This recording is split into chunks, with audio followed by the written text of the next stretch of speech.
Alright, welcome to Chapter 15, Section 15.5, Intermittent IV Infusions. Alright, so for part of Section 15.5, I will go over with you in a lecture video, and part of it you will fill out by yourself after reading the section. So the first part, we'll go ahead and work out some problems together, and after that, you'll be filling out the section, looking over some of the definitions, and any questions from the section. Alright, so IV medications are sometimes delivered on an intermittent basis.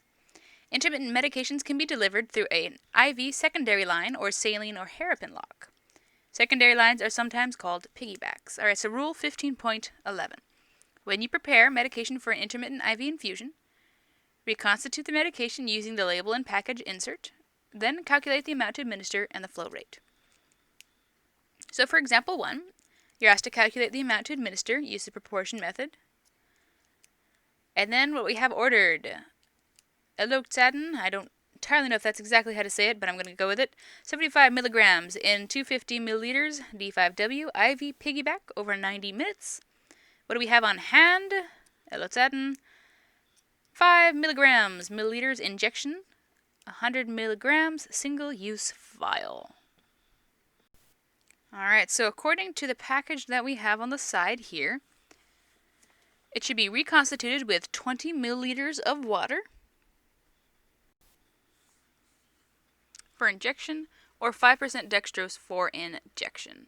The dosage strength of the medication is going to be 100 milligrams per 20 milliliters. So first we're going to calculate the amount of medication to administer using the proportion method, and then move on. Alright, so we have ordered 75 milligrams.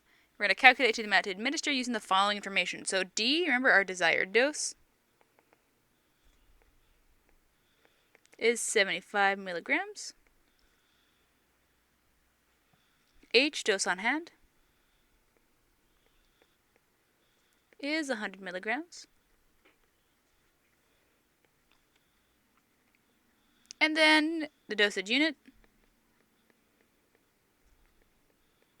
is 20 milliliters, because each 100 milliliter contains 5 grams of dextrose. Alright, so since everything is in the desired units, milligrams, no unit for conversion is necessary, so we can go ahead and calculate. So we'll go ahead and set up our proportion. So real quick, no need to convert.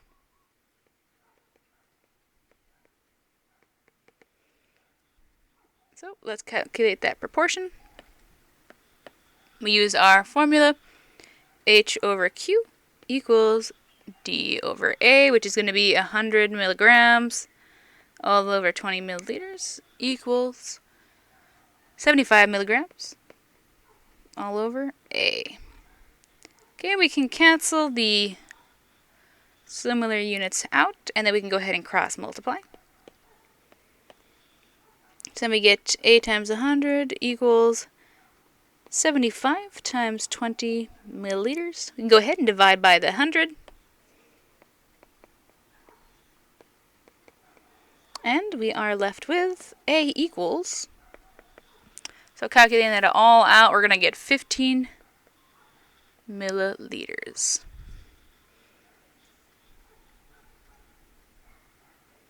Alright, so the amount to administer is 50 milliliters. The amount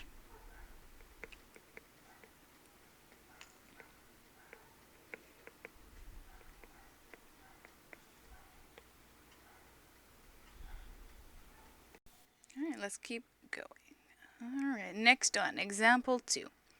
Calculate the flow rate in milliliters per hour using the formula method. We have ordered Eloctatin, 75 milligrams in 250, I think that should be milliliters. Mini typo there on my notes.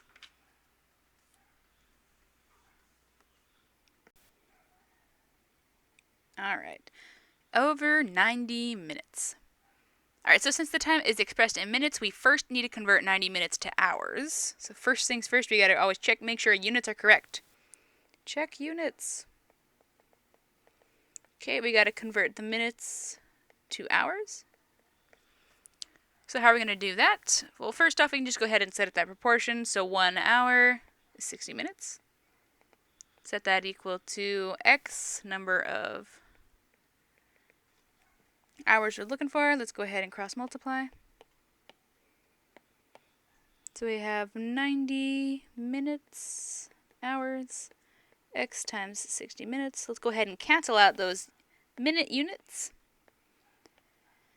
We can also divide by 60 at the same time. And we're going to be left with 90 hours times 60 equals x, which is going to be 1.5 hours.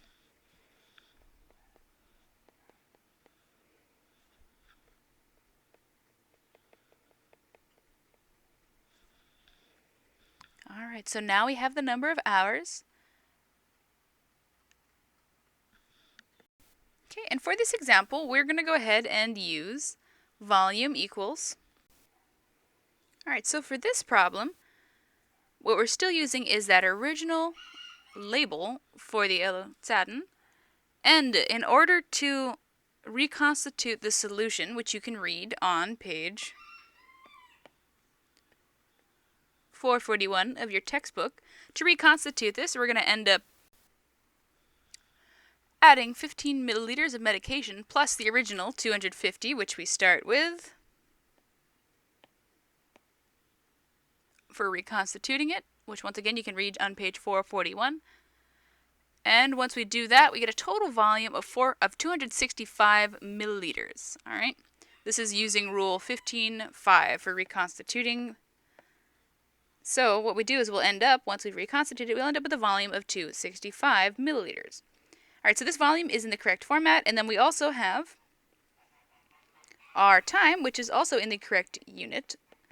So now we can go ahead and solve for the flow rate. So the flow rate is going to equal the volume divided by the time.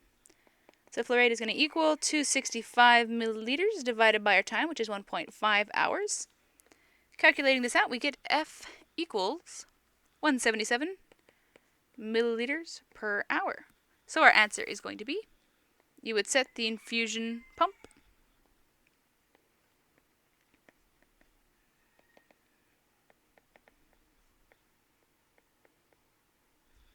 at 177 milliliters per hour, period.